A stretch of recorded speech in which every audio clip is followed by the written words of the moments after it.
Hi, it's Terry Gaines. I'm going to show you how I made this gift bag using the Stampin' Up! Pretty Pines Thinlit dies. To start out, I have a piece of cardstock that is 2 7/8 by 9 inches. It's scored at 1, 3 inches, and 7 3/4 inches. I ran it through the pine wood planks texture folder sold by Stampin' Up! And I put the first 2 panels through, the top 2 panels, wrapped this cardstock around, placed it on the platform, have the seam of the folder going through first, and then the plate on, and I ran that through the Big Shot. Then I took this out and just rotated it and placed it back in here to get the other 2 panels. Did the same thing, placed it on the platform, put a plate on top, and ran that through. By doing that, you do get texture on both sides, but you do get non-texture in this middle seam. That is okay because it is going to be the bottom back of the gift tote, and no one's going to actually notice that. This gets placed in a gusseted cello bag. It's 3 by 6. Stampin' Up! Sells these in their annual catalog. There's 25 in a packet.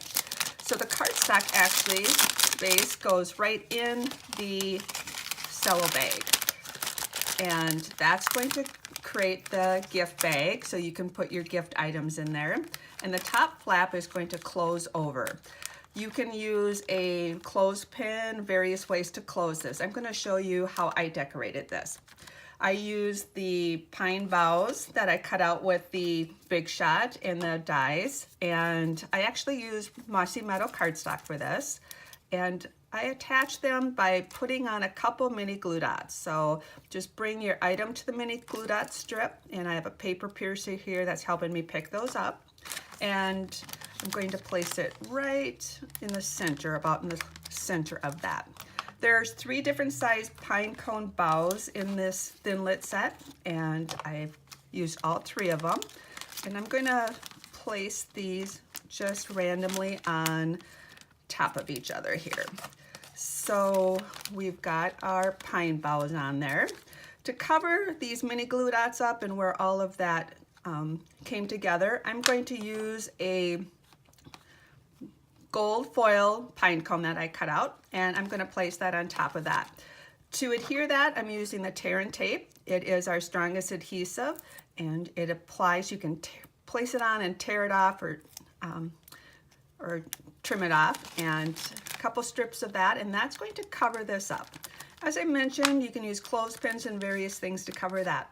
I've made lots of these in different colors and designs, etc., and I usually put tear and tape on a pine cone, on a clothespin, put the image on top of that, and then clip that. When I do it for this one, that pine cone is way too high. So what I've found was a paper clip worked perfect.